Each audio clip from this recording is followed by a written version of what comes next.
Good morning, everybody. We've been hanging out for a few minutes here, getting ready for full flow. And Meigs is very enthusiastic about this practice. And we're very enthusiastic about learning about it and hearing about it. And it's a perfect day for it here in New York. Crisp, beautiful morning. So good morning, Meigs, and welcome. Well,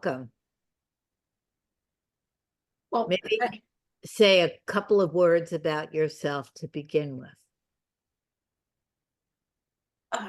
So I will tell everybody, I was a technical writer and spent 20 years in pursuit of the perfect word, finding a handle for what the operating system was doing. It's a kind of poetry of engineering precision.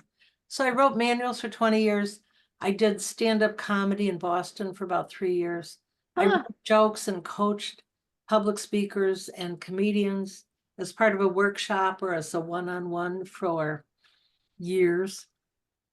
And all of that's my bio, and all of these practices. Oh, and I've been teaching a voice workshop on verbal expressiveness for about 24 years now, of 26 different ways to play around with the sound of your voice, your syntax, how to scream at people, and how to be extremely neutral and diplomatic, just to move along the full verbal spectrum.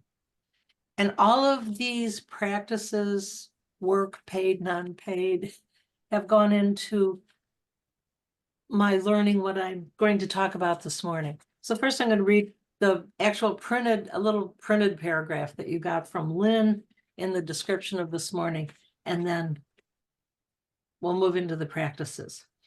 So, quote, focusing could succinctly be described as an experiential, embodied, and evidence-based practice of self-reflection.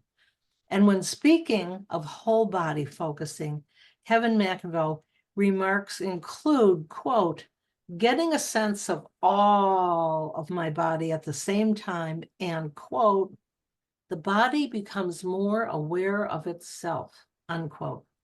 So this morning I want to talk about several practices that are very close to focusing or whole body focusing. If we were doing a family tree, what I'm talking about this morning are all siblings or at least first cousins of focusing and whole body focusing. So, and the practices I'll be talking about are modeling figures in Picasso paintings, some practices from the Martha Graham Dance Company, moving as a fair witness, mimicking confusing conversations, and, quote, dual editors.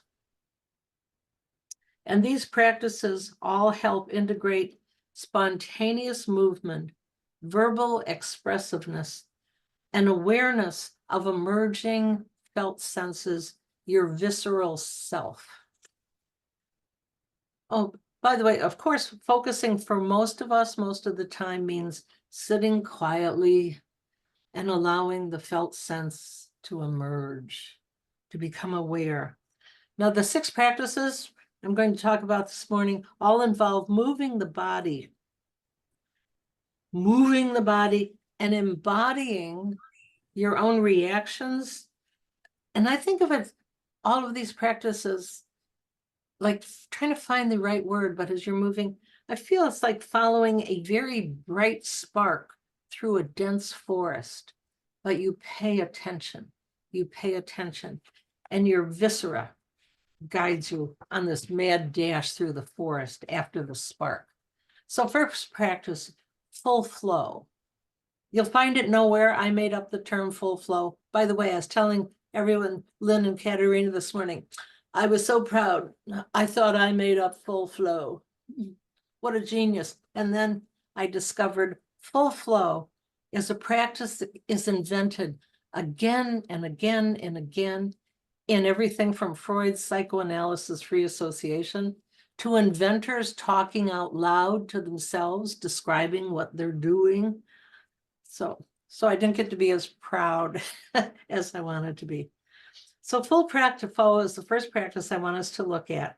And I think you can think of full flow as a combination of Tai Chi, yoga, calisthenics, free association, and improvisational speech. What a combination. And so here's how to do full flow. First, you listen, ideally turn on the radio, TV, YouTube. You listen to some verbal flow, say like a speech or an interview or a lecture, and you act out, embody what is being said in very large movements. Now, there are 3 ways to do this, 3 ways to embody what is being said. One, you can, like a representative artist, you can model what they're saying. You can react emotionally to what the verbal flow, your own reactions. You can mix them up. And the third way of doing full flow is you speak improvisationally about anything. Your mother, buttons you remember from history, curbs you hated, crowds you were in, doesn't matter. You speak and you make large motions. So here is what 30 seconds of full flow looks like.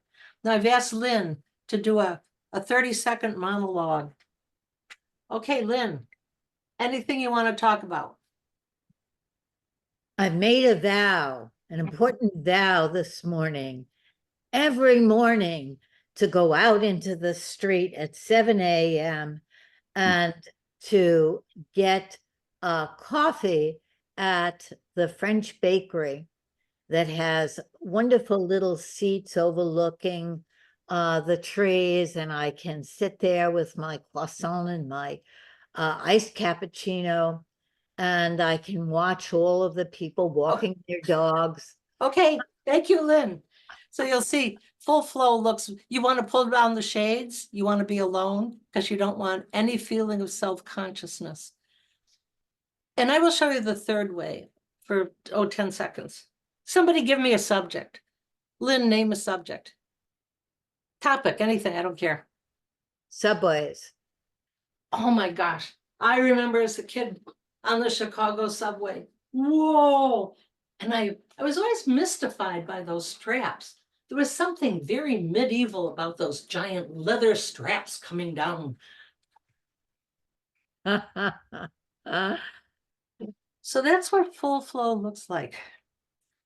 And so doing full flow, it deepens the connection between your physical self, your verbal self, your willingness, your spontaneous muscle willingness to spill forth your thoughts and tune into your own visceral sensibilities. By the way, I've done it a lot. I always pull down the shades. You want to be alone. You want to be alone.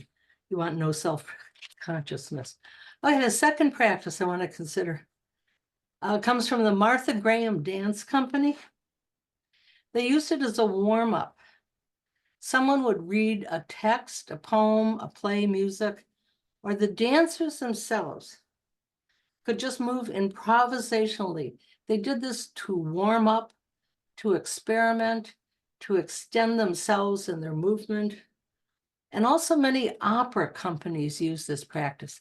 Just curious, those of you who have been dancers or in opera, have you used this practice? Okay, Michael has and Monica has. By the way, a comment on doing research, when I was trying to find definite footnotes for the Martha Graham Dance Company practice, I have not been able to find it in print yet. I haven't delved really deeply, but I've talked to 6 people who knew that company. 3 of them swore they did it, and the others went. So boy, research, no wonder you have to look at, get many sources. It's so interesting. Oh, and I'd asked Michael before, and someone else volunteered. The Martha Graham Dance Company, it's just like full flow. And also, it's very much like the practice called authentic movement. Michael, wave your hand. Michael, I think teaches and knows he was the one who introduced me to authentic movement in a conversation. I was fascinated to find out about it. Okay, so the next 4 practices are almost all forms of mimicry.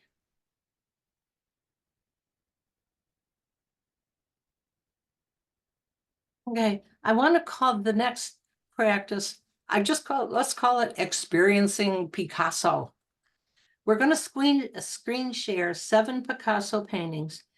Katerina is going to put each one on screen for about 10 seconds.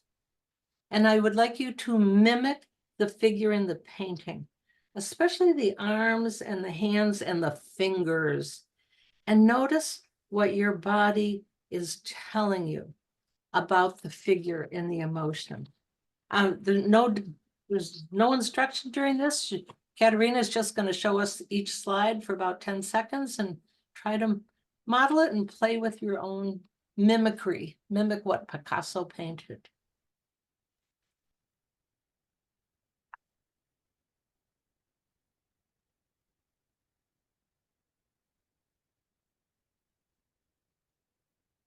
Yeah, so Katerina, can we start putting up the slides?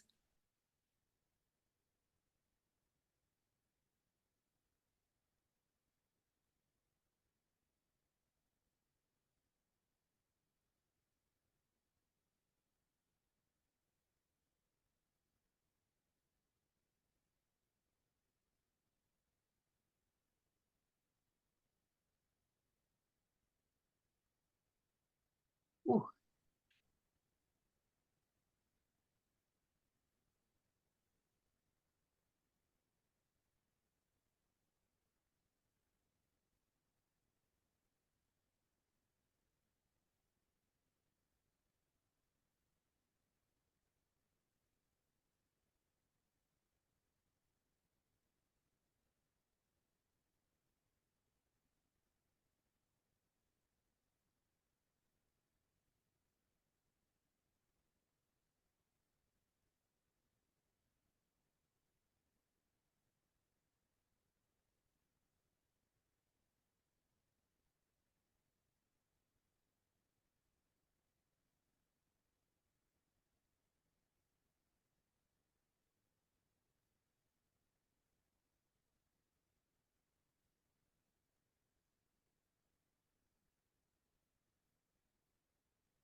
Okay, thank you, Katerina.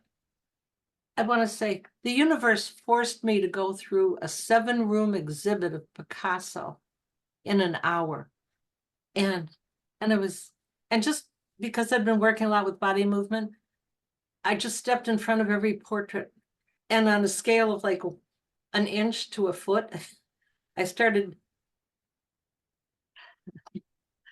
embodying. I learned so much. I just felt Picasso. And by the way, he loves Madonnas, have long, Picasso, 12-inch fingers, he approves the person. Stubby little Mickey Mouse fingers, Picasso's not so crazy about them. By the way, I found doing this with John Singer Sargent, the American painter, portraits of women, especially rich. Every painting, you could write a book on the women in Sargent's portraits of women. From the country bumpkin, the lovely bumpkin fresh off the turnip truck, to the seductress. Now the fourth practice, so Lynn, I'm at 17 minutes. How are we doing? Okay. Okay. Now the fourth practice, I'm sure many of you know, and there are many flavors of this. It's being a fair witness. Speaking as a fair witness and including movements. Here's a definition of fair witness. A fair witness is a person who is trained to observe and report facts without adding any interpretation, beliefs, or opinions. I sometimes use this as a meditation exercise, a calming exercise. And here, I'll show you 20 seconds of fair witness. So I'm looking at, there are on this Zoom screen, 5, 10, 15, 20, 24 images in one black square. Ah, the black square. I wonder, that's a Zoom or there's somebody totally black in here. And what do we have? Oh, I'm talking about shapes. I look at Dorothy's frame. Dorothy has a large bicycle, a black halo falling off the side of her head. Oops, no, that was kind of comic. I broke the fair witness. So fair witness is, and I got too much in the verbal. I see bookcases. I see behind Jim, tablecloth. Jim has a tablecloth draping down, and Sue has a bookcase that appears to be on a 5-degree angle. And some of the books are white and some black. And she has more room on her bookshelf than a reader. Ooh, she's hidden some of. So, fair witness, just describe, no emotion, no judgment. Be Carl Rogers, no judgment, baby. Yes, okay, the fifth practice could be called, clarity by mimicry. I wonder if anybody has ever done this. So many people on the Zoom call are therapists that I wonder if you have ever done this. So, clarity by mimicry. If you've had a conversation with a person and you later felt confused or even baffled by what they said, later in private with, again, no one else present, and respectfully, truthfully, almost as in the fair witness spirit, mimic their speech and their posture as closely as you can. And as you do this, your own body's, okay, I'll do Trump. I'm going to do Trump. Sorry. Sorry for bringing him in this morning.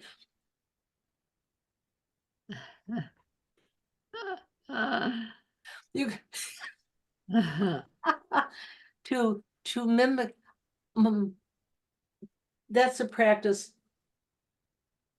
mimicking somebody as you do it with your body.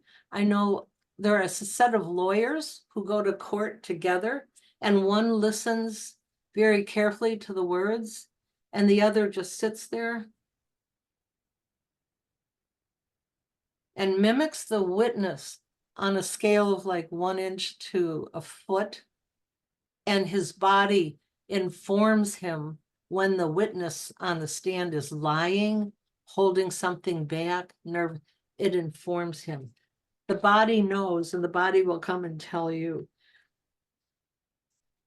And the sixth practice is actually an observation on people, and for me personally, on editing.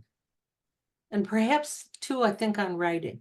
So when I am editing text, and I've written 60 books, I've edited a couple hundred books in the computer, technical, electronic field. Over the years, in fact, within the first year, I became almost a gymnast. I wave my hands, I make faces, my own movements as I am moving help me, my mind, my body, my sensibilities clarify the text. I see Katrina is nodding her head yes. And I won't go into the story, it's a wonderful story. By accident, I was put in a position where I'm sitting here and Ellen is sitting here, and the author has required us to edit the book at the same time. And so Ellen reads a paragraph or two, makes her suggestions, I read a paragraph. This goes on for about 3, 4, 5 minutes, at the end of which the author breaks out laughing. And she said, I wish you two could see each other. You are exact mirror images of each other. It's the way you're grimacing, and you're nodding, and it's like you're doing an editorial dance in a mirror, which I laughed, and it was true. And I've watched many editors, and we all do it in time. So how do you feel about going and getting, a pizza? Think how, you open a wonderful gift. Wow. Or you open a gift that has nothing to do with you yourself here. Oh, how nice. We're constantly moving. And so if you're writing and acting, or writing, editing, physical response is great because it magnifies, I believe, not only you're moving in harmony with what you are reading, but I believe too, when we're moving, we are intensifying, our body is intensifying our own reaction. Maybe by throwing away the garbage, I don't know. But anyway, so those are 6 practices that I have found really interesting, that are really focusing a whole body Tai Chi, but they all involve and let me pay huge attention. And at the same time, as a human exercise, integrate verbal skill, willingness, ability to let flow your own thoughts and emotions. The end. Cross hats.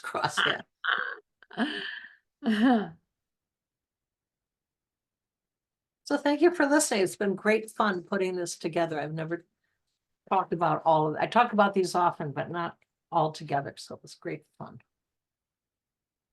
Meigs, maybe we can have a minute to sort of reflect on all 6, take them in, and see how we respond, how our body responds to these suggestions, and then we can discuss whatever is there for us.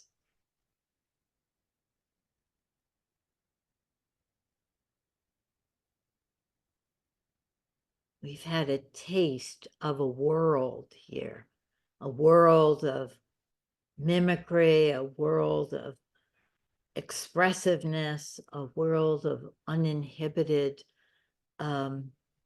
movement. And how do we relate to that? What comes in our bodies there? Okay, so whatever is there for you, thoughts, questions, expressions. Have you ever done anything like this? How does it feel to think about it? How did it feel to mimic Picasso? Those pictures were amazing.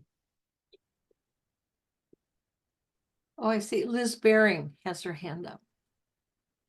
I found this very, very profound. First of all, I immediately noticed that Picasso's paintings were from his blue period. So that invited a sense of melancholy to me. And then doing the gestures, the words just flowed for me. It was so powerful. And then to be this very deeply felt emotions, and then to have the sort of breath with the child, with the little bird. It was like, oh, could come in and be quiet and honor.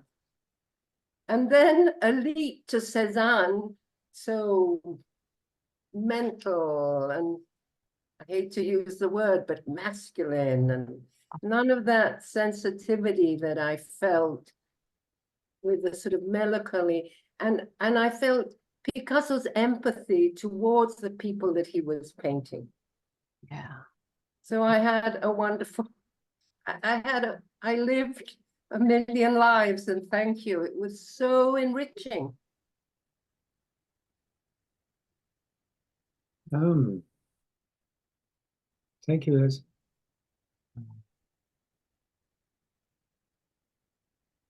What Meigs is bringing about awakens something that was kind of semi-aware or just sleeping behind a curtain or something. You know, I've been a movement teacher and Feldenkrais practitioner for more than 40 years, and now retired, it seems that my body is more a utilitarian body than an expressive body.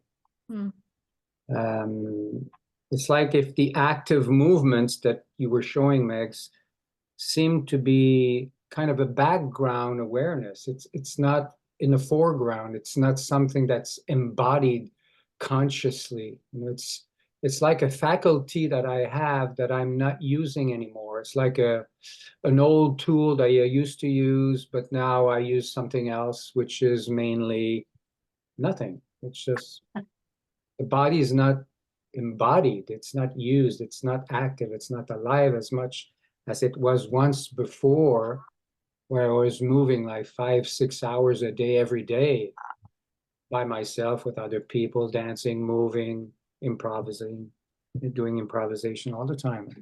So now I sit on Zoom and, you know, I learn emotionally and sensorially, but it's all inside. It's not necessarily expressed. So it feels like, wow, this is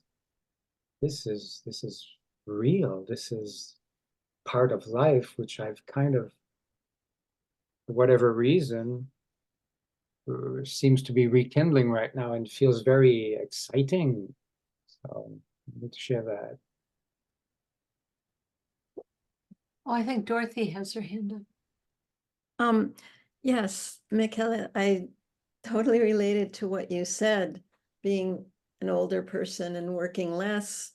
That sense of, I strive to do the movement, like whether it's Tai Chi, I just started playing pickleball. My body with pickleball just, but anyway, just I felt this aliveness in the movement. There's so much flailing around with the arms in a way. You're just, your whole body has to be in the movement. You're running, your arms are extended. You know, I never thought of it that way, but and it also connected me to being youthful. And it wasn't like regret. I mean, a little longing for sure, but it was more, oh, thank you for letting me visit this area of my life. And I can have this. I can have it. Why not? And the other piece, I wanted to look at Picasso all day. I just like, oh, do you have more? Do you have more? Do you have more? And it made me, you know, I really need to go. I'm right where his paintings are. I can get there easily. some of the paintings, but what struck me was the way he placed his hands and mimicking that, and the neck. It's like another wake up, this part of the body, just wake up. So thank you, Meigs. It was really quite inspirational. Thank you. In fact, it never occurred to me. I loved what you just said about it brings back youth.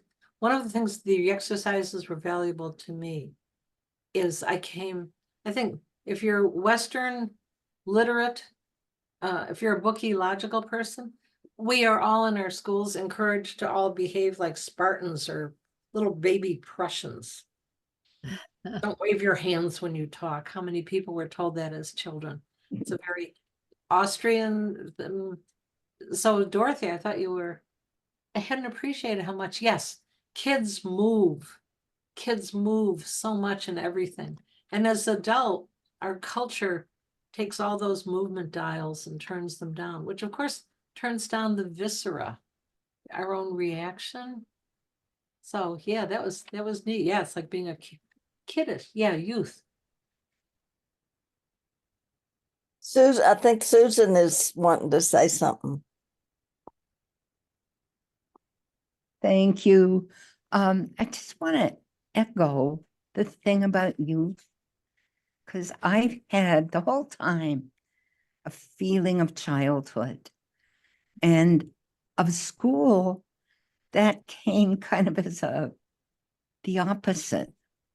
And it was, in my body, so different when you say childhood, this word that evokes images, but the body kind of gets the freshness and spontaneity of it.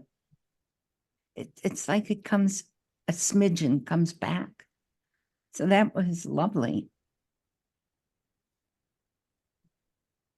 Yeah, I love the word freshness. That I just felt that when you said that.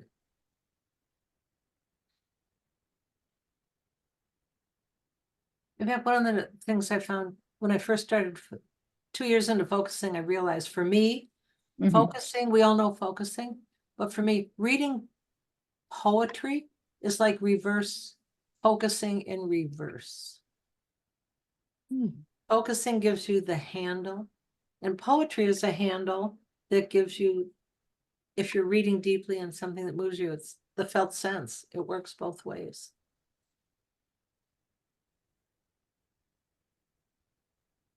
I think Cassell, were you going to say something? You looked like you were. I was going to say something, and you were just reminded me of Sylvia Plath, who wrote, "A poet is a thief. From used furniture, she makes a tree."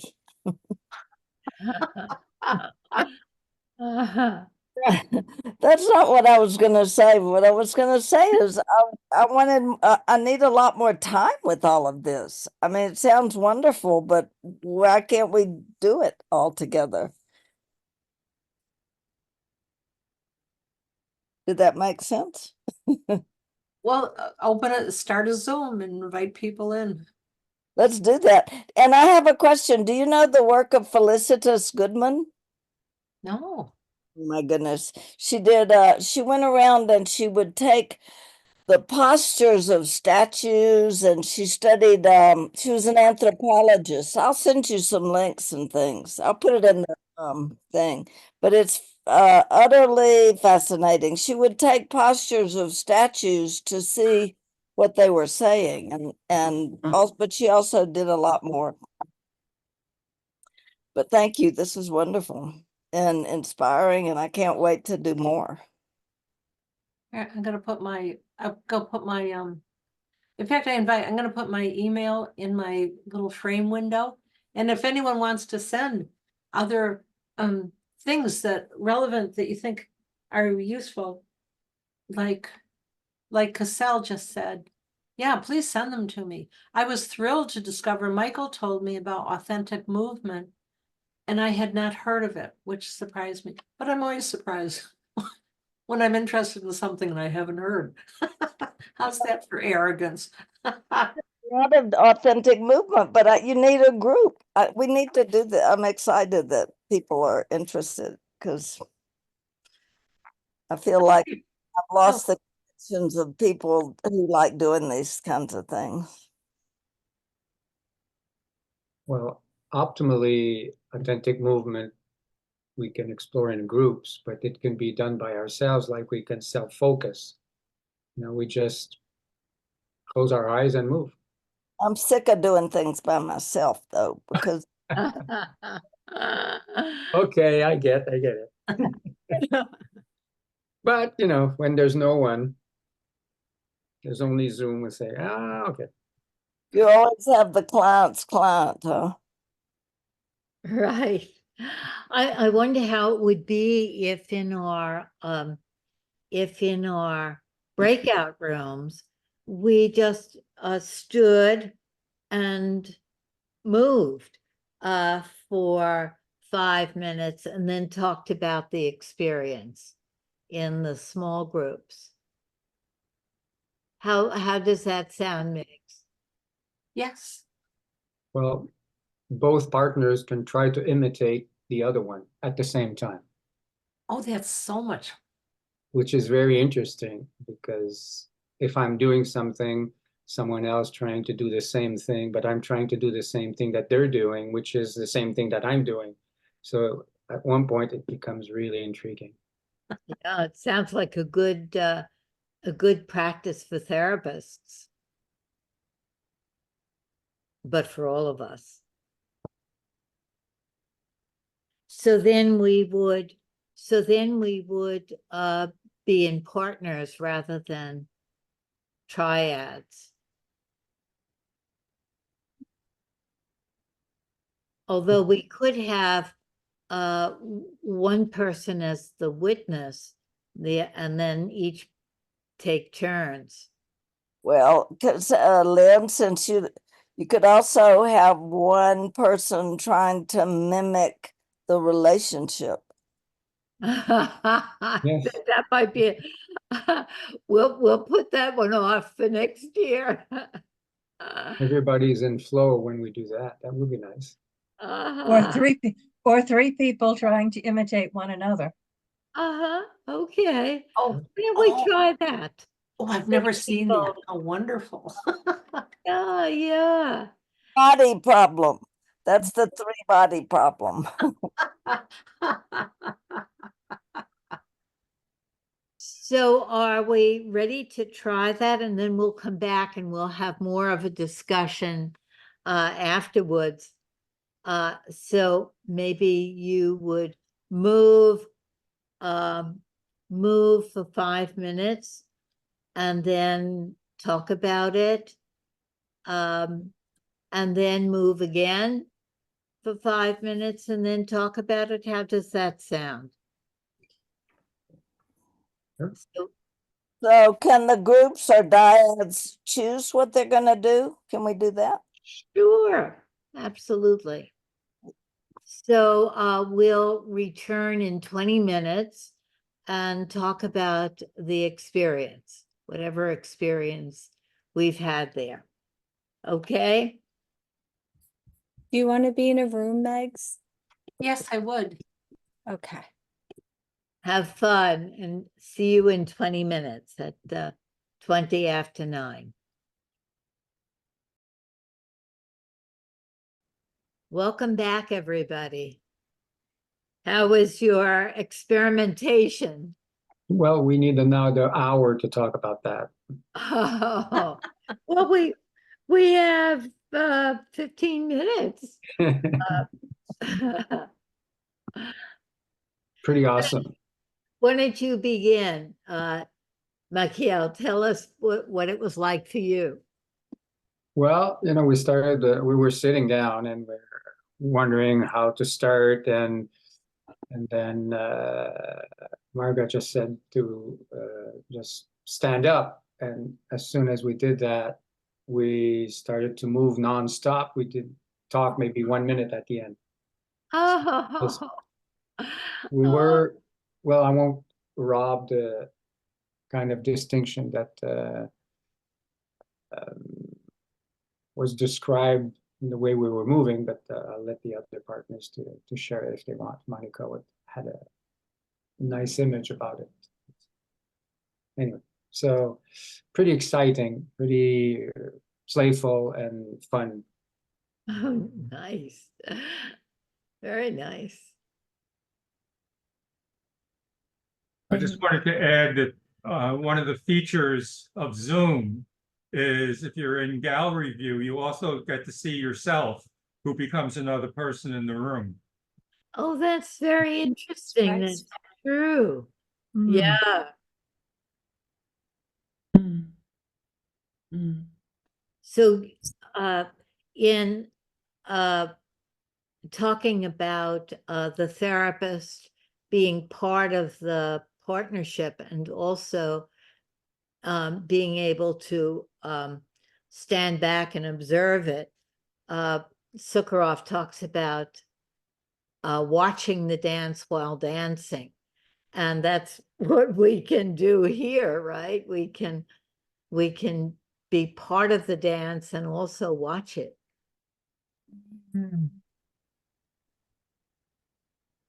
Yeah, I found the movement, it was very playful in our setting, and laughing, and it just, there was this joy, this youthfulness, this I don't know, it was just fun to play. And we talked about this earlier about children. It reminds me of a quote my mother had on her refrigerator when she was in her 90s. And I don't remember whose quote it is, but it says, let me see if I'm going to get it in the right order. Hold on.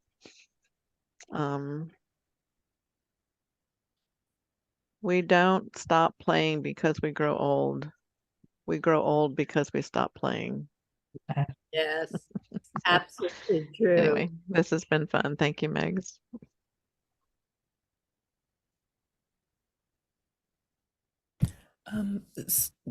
Something I felt that's been helpful is the idea when a couple is in conflict, having an interaction that is unpleasant, then there's the option of changing places and taking on that other posture. Like, and what does that feel like to be in that other posture? What's the body saying? How is it for that person? Can you get a feel for that? And a man and his wife tried that. He was the one that's hiking and marching up the hill and saying, come on, and they decide to change roles. And so she takes on this, come on, and she says, I don't like being you. This doesn't feel good in my body to be so controlling and getting a feel like, what is it like to be that other person? How is it? Can we be more empathic in their experience? And the dance was really wonderful. Thank you so much to my partners. It's very beautiful, lovely.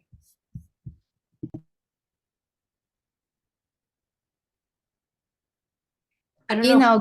We have. Oh, no, go ahead. Go ahead, he. Oh, me? Yeah, we have three beautiful and very genuine people in my group.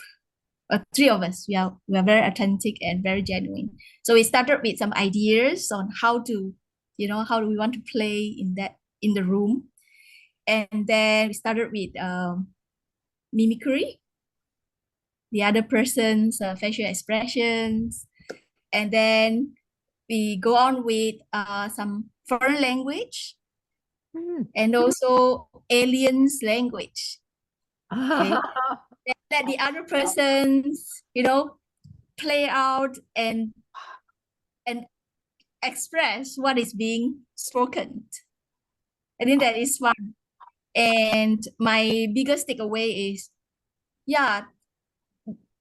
everything behind it is to connect. I think it's the connection that makes us together and to want to, know better, walk closer, and then touches each other's. Yes, that sounds you. lovely. Everything behind it makes you want to connect. Right. Thank you, Lynn. And Meigs. You triggered this thought about mimicking. So I was just curious why, in short, I went and looked at a bunch of old movies on YouTube, short clips, and started mimicking famous Greta Garbo, Marlene Dietrich. And I was shocked to see what actresses do with their eyeballs. I had no idea. It turns out there are whole acting classes, I'm sure, on where to move your eyeballs. But to mimic somebody is to discover so much. By the way, I wanted to add one thing we were talking. So mostly I've been talking about body movement in really visceral, kind of emotional, focusing way. One of the things I listened to an interview with Daniel Dennett interviewing a linguist many years ago. And the linguist said, he's talking about thinking, and the linguist said, if you have a problem, an issue, or something you want to explore, he said, you can think about it, no, all internally, or you can write about it, and you can draw it, doodle it. And he said each of those practices, thinking silently, talking, writing, involves a slightly different chunk of the nervous system and different parts of the brain, the sensorium. And I think movement is just one more addition to the palette of full, like Kevin, what does Kevin say? Yeah, all of my body at the same time, getting a sense of all. How much of yourself can you turn on, be aware of at the same time? That's a wonderful challenge.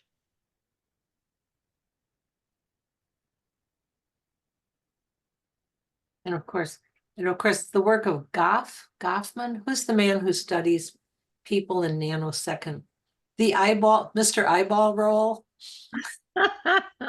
You know that person's going to divorce you if they're rolling the eyeballs.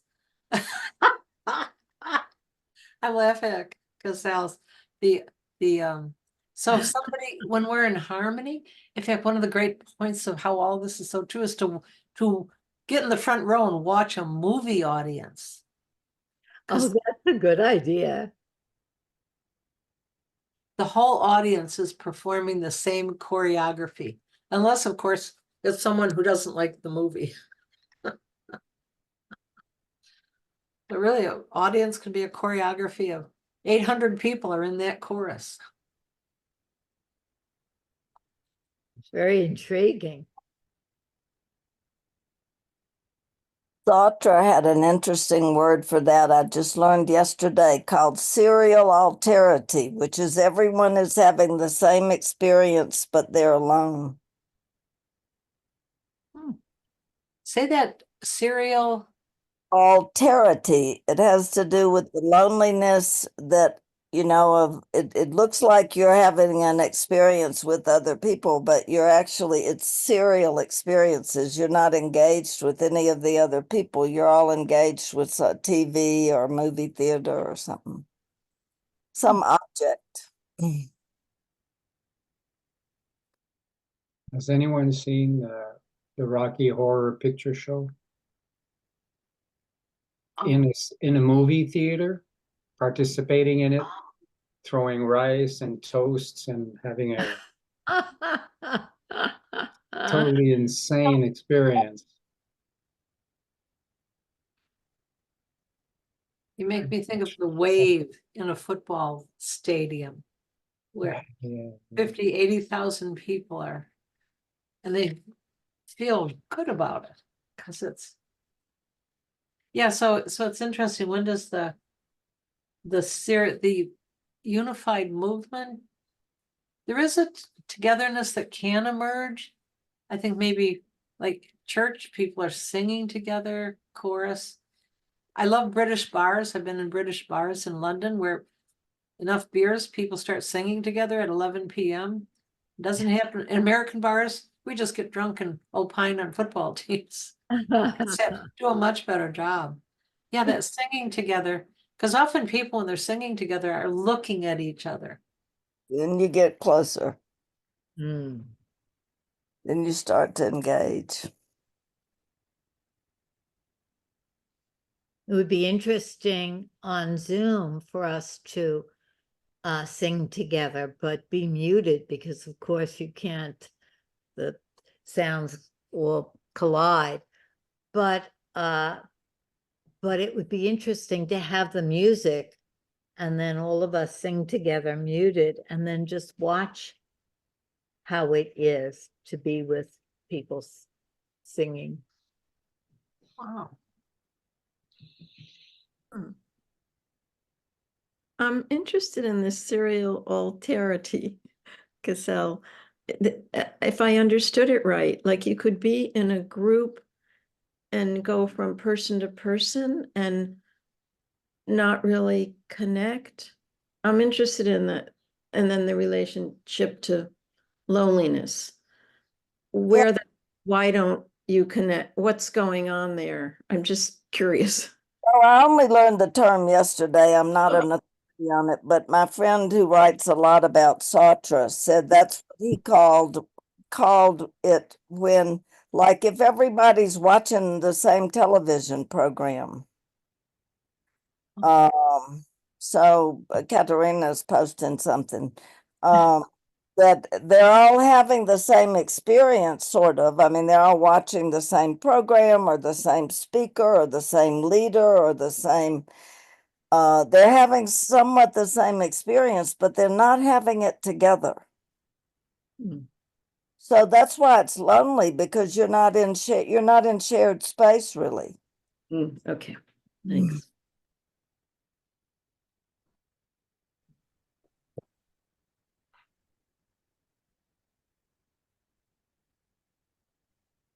It seems like we're being opened up to think of all different ways of expressing ourselves together.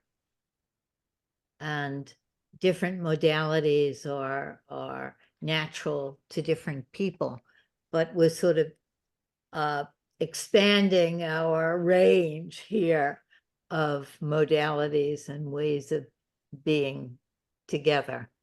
And Meigs, I think you've given us a great gift here of lots of kinds of sparking of, oh, how would it be to do that? I would think, I had a friend, Philip, who's a therapist. And this was so funny. He would talk about clients coming into therapy. And he said, so they'd come in very sober and very, very Prussian. He-Man getting through the life. And after 5 or 10 minutes, they would become more softer and more expressive. And then as the 50 minutes they returned to their Prussian self and marched out. And it is so true, depending on what room. Oh, boy, that's so gentle. And what the context of where you are, that your body can totally change as you walk through a doorway. Every new room is a new planet. Yeah. You might want to look at the videos that we have up of Glenn Fleisch, who is a whole body focusing therapist. And he talks about some of the ways that he works with people. It's on the FOT channel. And while I'm saying that, those of you who are interested, we're going to have in September and inaugurating a new organization that is for focusing oriented therapists, that includes a website and the YouTube channel and some writing. So stay posted for that. So Lynn, how is that going to be different from what you have? We have a channel, a YouTube channel, and there is a website that hasn't been renewed for a long time. So this will be an organization for focusing oriented therapists that bring together writing and video and referrals for people and support and supervision, all kinds of things that therapists need. So when you say we, who's doing it? The YouTube channel, the FOT YouTube channel committee is expanding into, taking over the website and inaugurating this organization. And that's Greg Madison, Joan Clagsburn, me, Vivian, who is here or was here, and Yoka, Jeffrey Morrison. There's a committee there. Oh, but I don't want to take our time here, but we will have, I think it's September 22nd, we'll have on Zoom a meeting, and you'll meet the people and we'll hear what people need, and we'll all do this together. But it's very exciting. So maybe it's time for Dorothy's poem. Dance. Are we going to dance her poem? It sounds like a good idea. Definitely free to move with it. Thanks. Thank you so much. Oh, you're welcome. It's been great fun putting this all together, and all your comments, thoughts, references. Thank you. And Katerina, thank you for doing the slides. I could not do them, but Yes. We're having a few lines from that Meigs picked out for us. The first group of lines are from Among School Children by William Butler Yeats. Oh, body swayed to music, oh, brightening glance, how can we know the dancer from the dance? Once more. Oh, body swayed to music, oh, brightening glance, how can we know the dancer from the dance? And from William Carlos Williams, some lines. And I know that if I can learn to live in the present moment with all the joy and pain and pleasure and grief that it brings, then I will be able to dance. Once more. And I know that if I can learn to live in the present moment with all the joy and pain and pleasure and grief that it brings, then I will be able to dance. Very beautiful. Well, thank you. Have a wonderful week. We'll see you next week. And again, Meigs, thank you so much. Oh, just one other announcement. August is writing month, and each week we're going to have a different writer helping us to write. So put that aside. Even if you're on vacation, it's a wonderful way of having your vacation, is to have some writing exercises. Bye-bye now. Bye. Bye. Thank you.